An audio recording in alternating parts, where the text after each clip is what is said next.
లూకాసు వార్త 11వ అధ్యాయం 2వ మెట్టులో మనం జాగ్రత్తగా గమనిస్తే 11వ వచనంలో ఉన్నది,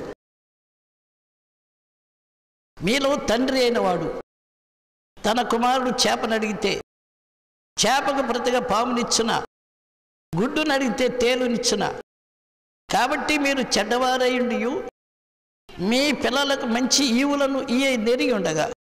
సరే, ఇక్కడ ఈ 11వ వచనం 12వ వచనాన్ని మనం జాగ్రత్తగా గమనిస్తే తండ్రి బిడ్డల యొక్క సంబంధాన్ని గురించి మాట్లాడాడు. ఇక్కడ పై చెప్పిందేమో స్నేహితుడి యొక్క అనుబంధం. 2వ మెట్టుకు వచ్చేసరికి తండ్రి కొడుకు. ఇప్పుడు తండ్రి కొడుకు యొక్క అనుబంధంలోకి వచ్చేసరికి మన తండ్రి ఏ విధమైన మన అవసరం తీర్చేవాడు ఉంటాడు. నా పిల్లలకి ఏ లోటు లేకుండా నేను చేయాలండి, నేను కష్టపడైనా సరే నా పిల్లలు ఐశ్వర్యవంతులు కావాలండి, నేను వారి అవసరాలన్నీ తీర్చడానికి నా శ్రమదానాన్ని నా పిల్లల కొరకేనండి అని సాధారణంగా తల్లి కానీ తండ్రి కానీ వారు ఎప్పుడైనా మాట్లాడేటప్పుడు, ఎందుకంటే ఇంత శ్రమ పడుతున్నారు, ఆడపిల్లలు ఉన్నారండి, వాళ్ళు పెళ్ళిళ్ళు చేయాలి కదండి, 4 రాళ్ళు వెనకపోతే ఎలాగండి అంటే వారి శ్రమ వెనుక వారి పిల్లలు ఉన్నారు, వారి పిల్లలు క్షేమం కలగాలి అనే ఆలోచన ఉంది. ఓ తల్లి కష్టపడి పనిచేస్తుంది అనుకో, ఎందుకమ్మ ఎంత కష్టపడుతున్నావు, నా బిడ్డ వెనుక ఇంత కేవలం శ్రమ ఉంది, నేను ఆ బిడ్డకు ఒక మంచి దారి చేయాలంటే నేనేమన్నా కొంత వెనకేయాలి కదా. తన శ్రమను మరొకరి క్షేమం కొరకు ఉపయోగించడానికి తల్లిదండ్రులైన వారు ఏ విధమైన అంకిత భావం కలిగి త్యాగధనులుగా ఉంటారు. ప్రభు ఇక్కడ అంటున్నాడు కదా, త్యాగధనులుగా ఉంటున్న ఆ తండ్రి మంచోడు కాదు, మంచోడు కాకపోయినాను నీ పిల్లలకు మంచి ఈవులు ఇవ్వాలనుకుంటావు. 2వ మెట్టు వచ్చేసరికి 2వ మెట్టులో ఉన్న అనుబంధాన్ని మనం చూస్తే తండ్రి బిడ్డల యొక్క సంబంధం ఏ రీతిగా ఉంటుంది, మనం ఏ రీతిగా వారికి అవసరం తీర్చగలం. ఇక్కడ సాధారణంగా మనం గుర్తించిన గొప్ప సత్యం ఏంటంటే ఈ తండ్రి ఈ బిడ్డలకు ఉన్న సంబంధము ప్రస్తుత సంబంధమే, ఏదో పర్మనెంట్గా శాశ్వతంగా నిలిచుండే సంబంధం కాదు. ఒక నిరంతరము జీవితంలో ఇప్పుడే కాదు ఎప్పటికైనా నిలిచుండే అనుబంధం కలిగిన వాతావరణం కాదు. కనుక దేవుని కృపా ఏర్పాటులో ప్రధానంగా ఈ సత్యాన్ని మనం గుర్తించాలి. మనం ఏదన్నా మన పిల్లలకు చేసేది ఎంతవరకు ప్రధానమైనది, ఎంతవరకు నిలిచేది, అది పర్మనెంటా, అది ప్రస్తుతమా. నేను ఈ దినాన్ని దారిలో వస్తూ వార్తలు ఒకసారి చూడాలని నా సెల్లో వార్తలు చూచానండి. ఈ జూలై లోపల యెమెన్, సూడాన్ దేశాల యొక్క ప్రజలకు ప్రపంచ దేశాలన్నీ కలిసి దాదాపు 30 కోట్ల రూపాయలు సహాయం చేస్తేనే కానీ ఆ దేశ ప్రజలు బ్రతకడానికి ఆస్కారం లేదట. 30 కోట్ల రూపాయలు జూలై లోపల. అంటే అక్కడ దాదాపు కొన్ని లక్షల మంది ఆకలి దప్పికలతో చనిపోతున్నారు. అన్నం లేదు అక్కడ. యెమెన్లో అన్నం లేదు. అది కూడా అరబ్ దేశాలు ఉంటే బహు పేద దేశం అది.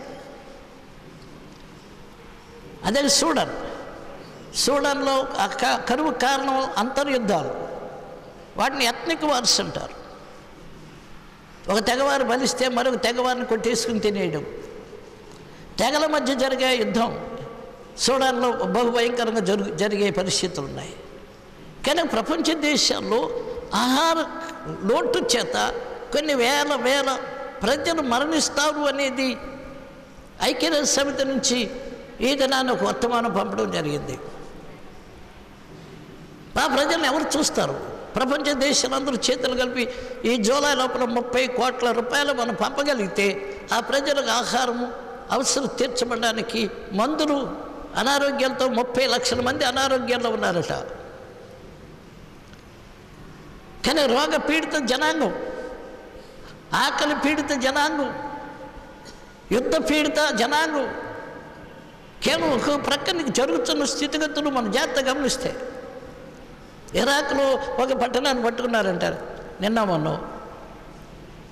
కొన్ని వందల శవాలు గుట్లుగా పడేస్తున్నాయట. నరికేసి పోగుల కింద పెట్టేసి ఐఎస్ వాడు. ఇస్లాం అంతటినీ మన ఐఎస్తో పోల్చడానికి ధర్మం కాదు అది. ఐఎస్ అనేది ఉగ్రవాద సంస్థ. అది ముస్లిమ్స్ అందరూ ఉగ్రవాదులని మనం చెప్పలేము. మంచి స్వభావం కలిగిన వారు, వారి జీవన స్థితిగతులు, తోటి వారికి సహాయం చేసేవాళ్ళు, కలిసి జీవితం, మనం అంతా ఒక కుటుంబం అని చెప్పుకునే వాతావరణం కలిగిన స్థితి మన దేశంలో ఉంది కదా. కనుక నేను నిన్న ఉత్తరప్రదేశ్లో దాదాపు ఎక్కువ శాతం మంది ముస్లిమ్స్ ఉన్నారు.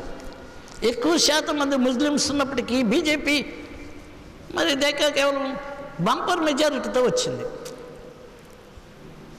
100 సీట్లు నిలువగా వారికి మాయావతి 100 సీట్లు ముస్లిమ్స్కి ఇచ్చిందంట ఎలక్షన్లో. ఒక్క ముస్లిం కూడా నెగ్గలేదంటే విశ్లేషకులు ఏమంటున్నారంటే ముస్లిమ్స్ కూడా మోదీ గారికి ఓట్లు వేసేశారు.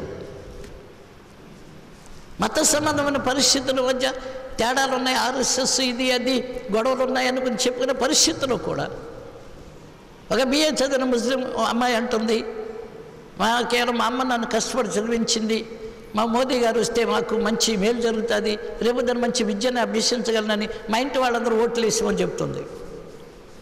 కానీ అందరినీ ఐఎస్ఐస్తో పోల్చడానికి ఆస్కారం లేదు. కానీ మతము లేదా కులము అనేవి ఈనాడు మరి లోకంలో ఏలుబడి చేసే స్థితిగతులు ఉండొచ్చును. కానీ సమానత్వము, సమాజము, క్షేమకర స్థితి, ప్రేమతత్వం ఇవి మన జీవితంలో ఏలుబడి చేయడానికి ఆస్కారం ఇచ్చిన వారు ఉన్నామనుకోండి, సమాధానకర స్థితిని కలిగి ఉండడానికి ఆస్కారం ఉంటుంది. ఒక జాతి, ఒక కులము లేక ఒక మతము పెరిగితే కింద మతాలను నొక్కేద్దాం, తొక్కేద్దాం, వాళ్ళు లేకుండా చేసేద్దాం. 2021 క్రైస్తవ్యం కానీ ఇస్లాం కానీ భారతదేశంలో లేకుండా చేద్దామని చెప్పుకుని కొన్ని మత ఛాందస్సు స్థితిగతులకు వచ్చిన వార్తలు మనం వింటున్నాం ఈ దినాల్లో. చెడ్డవారే, మీ తండ్రులు చెడ్డవారే, కానీ మీ పరిధిలో మీ పిల్లలకు మంచి, మీ పరిధిలో మీ కుటుంబానికి, మీ కులానికి, మీ మతానికి, మీ చెందిన వారికి, మీ వర్గానికి వాళ్ళకి మట్టుకు చేసుకుంటే చాలు. ఒక ఆయన అంటున్నాడు ఫలాని వర్గం అండి అన్నాడు. ఇంకొక ఆయన అంటున్నాడు ఫలాని వర్గం కాదండి, కేవలం కొందరు అన్ని కులాల్లోంచి చేరిన ఒక గ్రూప్ ఉంది, సంపాదించుకోవాలని వర్గం అండి అన్నాడు. ఫలాని కులస్తులే సంపాదించుకుంటున్నారు. ఒక ఆయన అంటున్నాడు ఈ సంపాదన కేవలం ఏర్పాటు చేసుకోవడానికి అన్ని కులాలకు చెందిన వారు కొందరు ఒక ప్రత్యేకమైన ఒక రీతిగా వారు సమకూడారండి, వారు గ్రూప్ అయ్యారండి, వారిని ఏమనాలంటే సంపాదించుకునే గ్రూప్ వాళ్ళు. కానీ సంపాదన అనేది కులానిక, మతానిక, వ్యక్తిగా కేవలం ఒక చేర్చబడిన ఒక గ్రూపు జనాంగానిక. దేవుని అపారమైన కృపను మీరు జ్ఞాపకం చేస్తే చెడ్డవారైన మీ తండ్రులు, చెడ్డవారైన మన పెద్దలు వారి పిల్లలకు మంచి ఈవులను ఎరిగి ఉన్నారు. కానీ 13 వచనం అంటుంది తను అడుగు వారికి పరిశుద్ధాత్మను ఆయన సమృద్ధిగా అనుగ్రహించను కదా. ఆత్మ సంబంధమైన స్థితి పరమ తండ్రి మనకు చేసి క్రైస్తవ్యం మనకు దొరికే భాగ్యం అదే. నువ్వు ఆత్మ సంబంధమైన కుటుంబం, నువ్వు ఆత్మ సంబంధం వ్యక్తివి. మనం అనుబంధం ఆత్మ సంబంధం అనేది. ఏ కులా నుంచి వచ్చాం, ఏ బ్యాక్గ్రౌండు, ఏ అంతస్తు, ఏ రంగు, ఏ భాష, ఏ వాతావరణం, ఇక్కడ ఏమాత్రం చోటు కలిగేది కాదు. ఇది ఒక ఏర్పాటు చేయబడిన వంశం. ఇది క్రీస్తు శరీరంగా కట్టబడిన ప్రతి కులంలో నుంచి, ప్రతి జాతిలో నుంచి, ప్రతి భాషలో నుంచి, ప్రతి వాతావరణం నుంచి వేరు చేయబడిన వారిని ఒక కుటుంబంగా కట్టడం అనే ఒక నూతనమైన ఆత్మీయమైన వ్యవస్థకు రుజువుగా ఉన్నది క్రైస్తవ్యం. యేసుక్రీస్తులో మనకు దొరికిన భాగ్యవంతమైన స్థితిని మనం చూడడం ఎప్పుడు ప్రక్కన పెట్టేస్తున్నాం అంతే.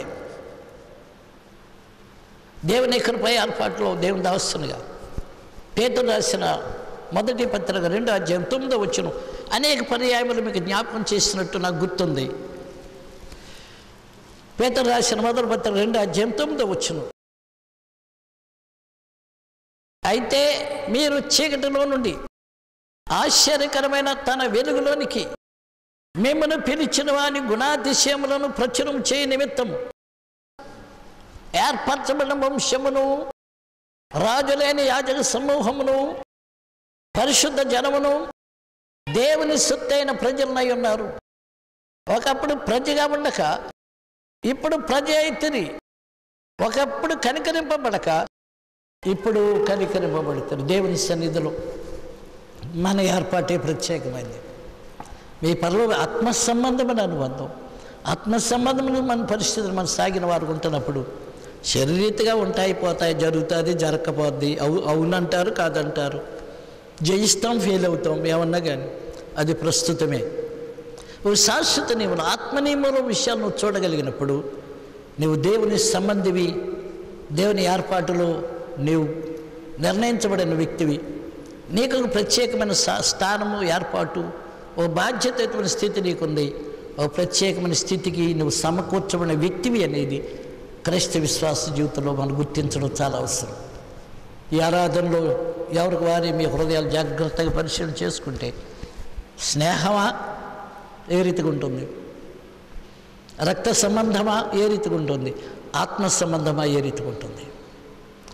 నువ్వు స్నేహాన్ని బట్టి ఏదైనా అవసరం తీర్చుకుంటావేమో కొంతకాలం, నువ్వు రక్త సంబంధాన్ని బట్టి ఏదో నీ అవసరం తీర్చబడడానికి, ఏదో నీ జీవితంలో నువ్వు అడిగితే ఇవ్వడానికి ఏర్పాటు కలిగి ఉండిన స్థితిగతులు ఉండవచ్చును. కానీ ఆత్మ సంబంధం అయితే నీ స్థితి నువ్వు దేనినైనా పరిశీలిస్తావు, నువ్వు దేన్నైనాను పొందడానికి ఆస్కారం కలిగి అధికారం కలిగిన వ్యక్తి అవుతావు. ఈ ఆరాధనలో దాన్ని నేను అనేక సార్లు చెప్పాను. కొరింథీ మొదటి పత్రిక 2వ అధ్యాయం 15 వచనం, 14-15 వచనాలు మరలా చదివిన మన ఆత్మీయ జీవితం స్థితికి అద్దం పట్టే వచనాలు ఆ రెండును. 14-15 కొరింథీ మొదటి పత్రిక 2వ అధ్యాయం 14-15. ప్రకృతి సంబంధైన మనుష్యుడు దేవుని ఆత్మ విషయములను అంగీకరింపడం అవి అతనికి వెర్రితనముగా ఉన్నవి. అవి ఆత్మానుభవం చేతని వేచింపతగును కానీ అతడు వాటిని గ్రహింపజాలడు. ఆత్మ సంబంధైన వాడు అన్నిటినీ, ఆత్మ సంబంధమైన స్థితులకు వచ్చేసరికి నువ్వన్నిటిని వివేచిస్తావు. వాటి విలువలు నీకు అర్థమవుద్ది. ఏది క్షేమకరమో ఏది క్షేమకరం కాదో అర్థమవుద్ది. ఏది అవసరమో ఏది అనవసరమో అర్థమవుద్ది. ఏది ప్రస్తుతమో ఏది శాశ్వతమో అర్థమవుద్ది.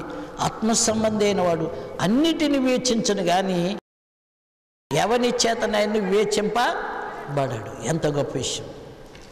ఆత్మను అడిగితే ఆత్మను అడిగే వారికి ఆయన ఎంత అనుగ్రహించేవాడు ఉన్నాడు. ఆత్మనియములో నడవడు, ఆత్మనియములో మాట్లాడు, ఆత్మనియములో నువ్వు పని విధానం, ఆత్మనియములో ప్రతిదీ ఏదో సమయానికి తప్పుకుంటే చాలు అనుకునే పద్ధతి కాకుండా ఆత్మ నియమములో నువ్వు చేసే ప్రతి పని, ప్రతి కార్యం, ప్రతి సంబంధం, ప్రతి నీ జీవితంలో మాట, చేత ఇవన్నీ ఆత్మ సంబంధ స్థితిలో సాగుతున్న వ్యక్తి ఉంటున్నప్పుడు నువ్వు ప్రతిదాన్ని నీ జీవితంలో ఒక నమ్మకమైన దైవికమైన నియములు నీ జీవితంలో దాని ఫలితాన్ని చూడడానికి ఆస్కారం ఉంటుంది. ఈ ఆరాధనలో మన హృదయాలు ఒకసారి పరిశీలన చేసుకుందాం. నువ్వు ఏ రీతిగా ఉన్నావు, నీ ఆత్మస్థితి ఏ రీతిగా ఉంది, నీ భక్తి ఏ రీతిగా ఉంది, నీ ప్రార్థన ఎందుకు చేస్తున్నావు, నీ విశ్వాసం అంటే ఏమనుకుంటున్నావు, నువ్వు ఏమిటిలో నువ్వు వేషధారుగా ఉన్నావా, ఆత్మానుసారంగా ఉన్నావా, నువ్వు ప్రభు కొరకు జీవిస్తున్నావా, నువ్వు అన్నిటినీ నీ కొరకే నీ సొంత ఉద్దేశం కొరకే కేవలం ఆలోచన కలిగిన వ్యక్తి ఉంటున్నావా? మన హృదయాలు ఉంచుదాము, ప్రార్థన చేద్దాం, మన వ్యక్తిగత జీవిత లోటుపాట్లను క్రమపరుచుకుందాం. దేవుడు ఆ కృపతో నింపి ప్రతి ఒక్కరిని నడిపించునుగాక.